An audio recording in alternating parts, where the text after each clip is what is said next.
It's happening. Donald Trump is officially running for president. Now, this is something that's great for comedy, but it's bad for America. So I'm going to go ahead here and break down his announcement for you and give you some of the good, because believe it or not, there was good in there, as crazy as it sounds. Some of the funny, there was a hell of a lot of that. The entire speech was, or almost the entire speech was incoherent babble. And then also, needless to say, I'll give you some of the bad. So first, let's be overly kind to somebody who doesn't deserve it and hear out the good. So here's Donald Trump. I've watched the politicians. I've dealt with them all my life. If you can't make a good deal with a politician, then there's something wrong with you. You're certainly not very good. And that's what we have representing us. They will never make America great again. They don't even have a chance. They're controlled fully. They're controlled fully by the lobbyists, by the donors, and by the special interests. Fully. They control them. Hey, I have lobbyists, I have to tell you. I have lobbyists that can produce anything for me. They're great. But you know what? It won't happen. It won't happen. Because we have to stop doing things for some people, but for this country, it's destroying our country. We have to stop, and it has to stop now. Sweet Jesus, Donald Trump just argued against corruption. That was seemingly out of nowhere. And he's 100% right there. Yeah, the politicians only listen to the lobbyists. They only listen to the money and the corporations and the billionaires. Totally true. And I like how he admitted, like, yeah, I do it, so I know. You can easily, you could rob tax money from the taxpayers because the politicians will give you anything. It's very simple. All right, man. Wow, that was shockingly good and on point. And to give him a little more credit here, he also mentions how he disagrees with the Republicans on infrastructure spending. He's like, look, I want to be number one in that. So I would spend to upgrade our airports, our roads, you name it. I would do that. Again, whoa, what the fuck? Who could have saw this coming? Nobody could have saw him make sense on any issue. And then he also said about Social Security, he's like, everybody wants cut. I don't want to cut it. I want to bring more investment and more money into the country, and I want to save it, he says. Whoa. See, usually Republicans say, I want to reform it, and reform is code word for cut it and privatize it. Donald Trump was like, no, I don't want to privatize it. I want to save it. I want to keep it. That's what I want to do. So again, there's three issues right there where goddamn, the sky is falling because Donald Trump actually made sense on a few things. So that's the good. It's all downhill from there. And we also need a cheerleader.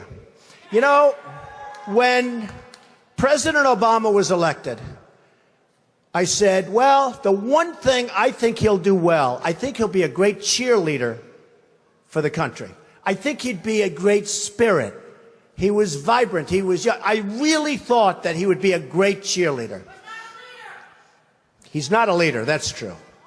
You're right about that. But he wasn't a cheerleader. He's actually a negative force. He's been a negative force. He wasn't a cheerleader. He was the opposite. I will be the greatest jobs president that God ever created. I tell you that. They built it in about 1 year, this massive military port. They're building up their military to a point that is very scary. You have a problem with ISIS. You have a bigger problem with China. And in my opinion, the new China, believe it or not, in terms of trade, is Mexico. Hey, I'm not saying they're stupid. I like China. I sell apartment for I just sold an apartment for $15 million to somebody from China. Am I supposed to dislike them? I own a big chunk of the Bank of America building in 1290 Avenue of the Americas that I got from China in a war. Nobody knows what you're saying, Donald. Nobody. We need a cheerleader. That's what we need. Somebody who'll cheer for America. What does that mean? I don't know what that means. Like what? Somebody who says positive things about America? What? President Obama doesn't do that? For fuck's sake! What was it? Slate that put together a compilation of all the times Obama wanted to make love to America. Only in America can I make it with a story like what I have. It went on and on and on and on and on. But see, to Donald Trump's like, no, he's black. That doesn't count. What? Did I say that out loud? We need a cheerleader. He's not a cheerleader. He's the opposite. He's like a non-cheerleader. Something. I will be the greatest jobs president that God ever created. Oh, stop it. You're making me want George Bush back. He seems to have a better command of the English language than you do.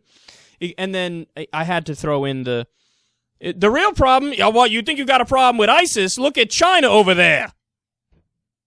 Did you just compare China to ISIS, you fool? Oh my God, he did that. Do you realize how terribly fucked up, diplomatic negotiations would be under a Trump presidency? He would just, out of nowhere, he would make a fucked up statement and we'd blink and we'd be at war with Jordan. Like, that's how crazy he is, and that's how disconnected he is from fully understanding what's happening in the world. But now, let's go to, in my opinion, the most unbearable part of his speech. And building all over the world. And I have assets, big accounting firm, one of the most highly respected, $9,240 million. And I have liabilities of about 500. That's long-term debt, very low interest rates. In fact, one of the big banks came to me and said, Donald, you don't have enough borrowings. Could we loan you $4 billion? I said, I don't need it. I don't want it. And I've been there. I don't want it. But in 2 seconds, they give me whatever I wanted. So I have a total net worth, and now with the increase, it'll be well over $10 billion. But here, a total net worth of $8 billion. Net worth, not assets, not liability. A net worth. After all debt, after all expenses, the greatest assets, Trump Tower, 1290 Avenue of the Americas, Bank of America building in San Francisco, 40 Wall Street, sometimes referred to as the Trump building, right opposite the New York City, many other places, all over the world. So the total is $8,737,540,000. Now, I'm not doing that. I'm not doing that to brag, because you know what? I don't have to brag. I don't have to, believe it or not. I'm doing that to say that that's the kind of thinking our country needs. The size of your bank account is not correlated with intelligence. This is the thing that gets under my skin more than anything else. Because that, unfortunately, is, I think, an idea that's pervasive among Americans. I think it is. I think it is. And I think they're wrong to think that. I've encountered these people in my life. I'm sure you guys have encountered it in your life, where people think, oh, if you have X amount of money, if you're worth a lot, you must be intelligent, right? No. I mean, there's plenty of Paris Hiltons out there. I've met in my own life people whose parents are incredibly successful, and they just get a giant check handed down to them. I mean, they get a head start of millions upon millions of dollars, and they're dipshits. They don't know anything. And that's exactly what I see with Donald Trump. He's like, I'm not bragging or anything, but let me spend 5 minutes telling you about how much money I have. Dude, you are bragging. That's obvious. But let's get down to the meat of the issue here. Your dad was worth hundreds of millions of dollars. If you give me $200 million head start or whatever it is, I'm going to be all right too. I think most people are going to be all right. So this idea of, I make a lot of money, vote for me because of that. That is the most offensive idea I could think of, and it's honestly the last thing that should make you want to vote for somebody. Because I know brilliant people who are dead broke.